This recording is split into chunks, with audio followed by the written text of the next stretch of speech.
Hey everyone, this is Steve from GamersNexus.net, and I'm doing something a bit different today. We're actually, I'm just showing off some new equipment that I'll be using for CES 2014, PAX 2014, all of those events. So I really just wanted to kind of introduce you guys to our new arsenal because, in my opinion, it is quite impressive, at least for a medium-sized outlet like us. It is a lot of fun to use. What we've got here, first of all, this is a microphone I bought maybe about 2 years ago for the site. It is an MD65, I want to say, from Sennheiser. So this is not new. However, the recording device it is plugged into is new, and this is actually a Roland R05 recorder. It's pretty simple, like $180 reporter type recorder. There you go. So this just drops into my back pocket when I'm doing interviews. I'll no longer have a 15-foot long cable running to the microphone, or running to the camera from the microphone rather. And of course that means we can do all kinds of new shots at conventions. We won't be getting in the way anymore, which is pretty nice. And it does record at a significantly higher bit rate. It is a 24-bit audio recording device at 96 kilohertz, which translates to something like 4,000 kilobits per second. So very high audio. We're going to render it all out at 320 kilobits per second probably. So that's the recorder. And other than the recorder, I have a new camera that you can't see unless I use my old camera to show you.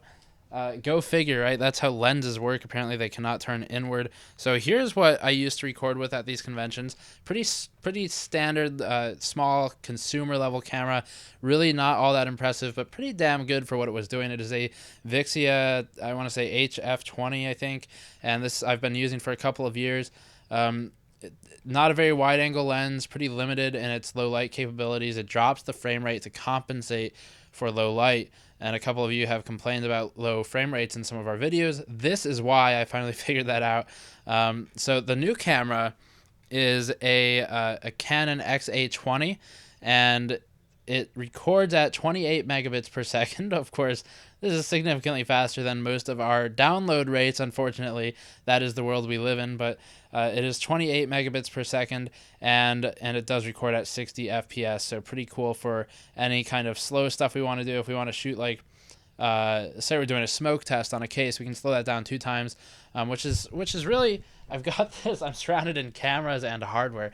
I've got this GoPro Hero 3 that I use really more as a hobbyist thing for bike videos, but I am planning to use it for smoke testing rigs in the future this year, so we can slow down smoke flowing through a case.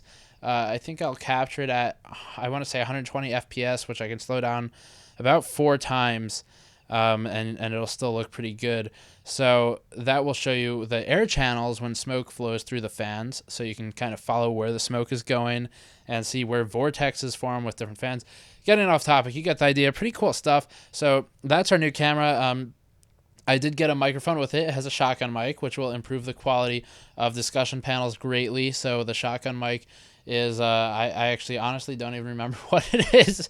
It was like a $300 shotgun mic, but significantly higher quality, and it will be used as our backup mic in interviews as well, because it does provide some redundancy in case this device fails or something happens.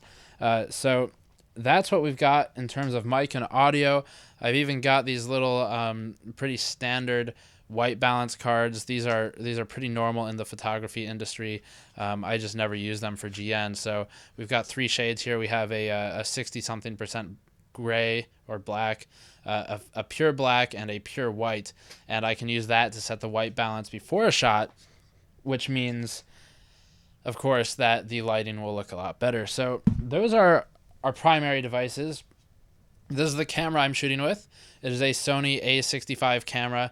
I've got a 17 to 50 millimeter lens. I believe it's 2.8. I think it's a 2.8 lens, 17 to 50, some Tamron, used off eBay type of thing. The A65 is a pretty good camera for what I got it for. I got it maybe a year ago. I think it's 2 years old now.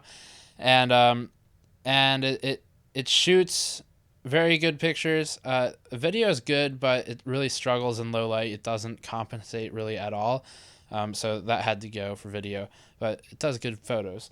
Other than that, I guess I will take this opportunity and show off the new shirts. You might notice I'm wearing one if you are a regular to the site. So I got quite a few of these printed. Quick shout out to the local Screen Printer Logo Joe's. I do appreciate him throwing in a few extra shirts for me. So these are the shirts, and actually, I guess I can just right there. It does have a pretty cool logo on the back. I will B-roll that in since my hands are quite full right now. And the logo actually is an artist's liberties taken on an N2 chemical structure, so it's just 2 nitrogen, right? And the reason for that is because LN2, as in liquid nitrogen, is used in overclocking, and so from an enthusiast perspective, we wanted to work liquid nitrogen into the shirt. This was an easy way to do it. We took some liberties, replaced the first N with a G, Gamers Nexus, of course, changed the bonding in the center to traces on a motherboard, circuit traces, and then threw only 2 out of the, I believe, 8 electrons on there. So just kind of a cool thing. These will be available for purchase on the website. I should note that they'll be, I think I'm going to list them at $20. I'm not 100% sure yet, but they will probably be listed at about $20. I have L, XL, and M. And if you want to support the site, it's a great way to do it. I will, of course, be giving many of these away. And it also says hardware enthusiasts and then the website on it. So pretty cool stuff. Very exciting for the new year here. And YouTube channel is getting a good deal of new content. Go check out our how to build a gaming computer video. I finally produced one of those. You've been asking for it for a couple of years. Finally got around to it. It's pretty comprehensive, but it's also short, right? It's only 15 minutes. Some of the other videos out there are like an hour long, and I thought I could do it faster. So it does make some assumptions that you are a functioning human being with a brain. But it's just the main stuff, cables and stuff like that. So go check that out. Check out the site, and feel free to ask any questions. If you're like just getting into media, or you're really interested in what we do or what I do, or any of this other stuff, post a comment and just ask me whatever, and I'll help you out. And yeah, that's all for now. So I will see you all from the show floor at CES 2014 next week. And yeah, peace.